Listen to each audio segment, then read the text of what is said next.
Okay, so we're back.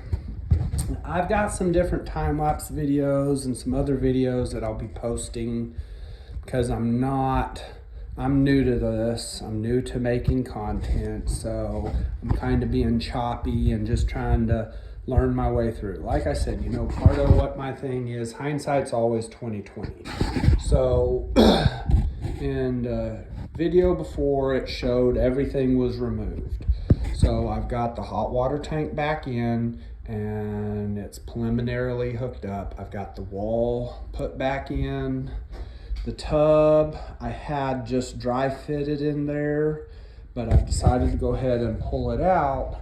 So this tub, to my understanding, it's an acrylic plastic tub.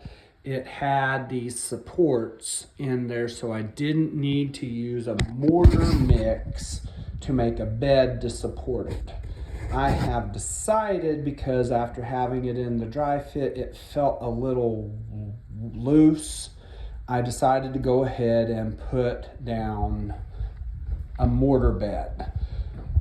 I've put a piece of plastic down because we have linoleum going all the way over to there, the whole room. Part of when you go buy stuff from Home Depot in a big bulk item, you buy 12 foot wide. They have a 12-foot roll, 7 feet. So we literally cut off 2 foot, or we would have been cutting off almost 5 feet of linoleum off the end of it. So I decided to go ahead, and when I had everything out, I just put linoleum down over the whole surface, and then I'll be setting everything down.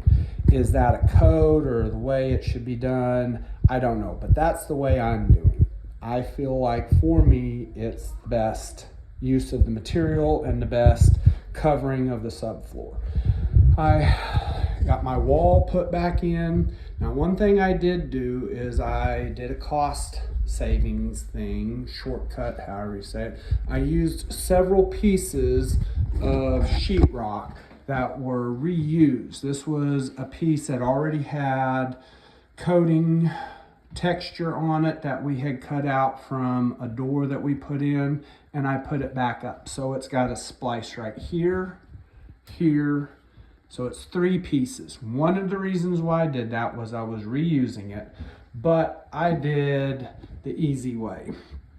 I measured up from the floor to the bottom of my valves and cut it flush. This piece right here, I just basically set in there, notched around my pipe, 2 pipes as it was sitting there, and fitted in right there. Instead of trying to take measurements and cut and measurements and cut, I just kind of held it up there. I left this end coming out, and then when it was fitted in there, I just took my box blade knife, scored the back side of it, and cleaned it off. I'm not concerned about finishing this or how this is finished in here, because eventually it's going to have a covering over here and you won't even see anything in there. So it's just going to be in there. So back here to the subfloor, I'm going to put my mortar bed right there. I chose to put a piece of plastic down over the linoleum, and even if I was doing it, I would still do it over the subfloor. I'm looking ahead to where if I ever have to change that, I'm going to be able to, that mortar will not be stuck to anything. It'll just be easily broken up.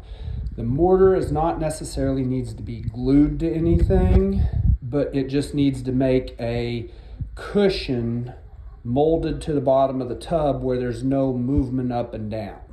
So it's going to be very functional. And if I ever do have to change the tub again, you just pull the plastic up and out it goes. So there you go. Next thing you'll see, the tub will be in. Talk at you later.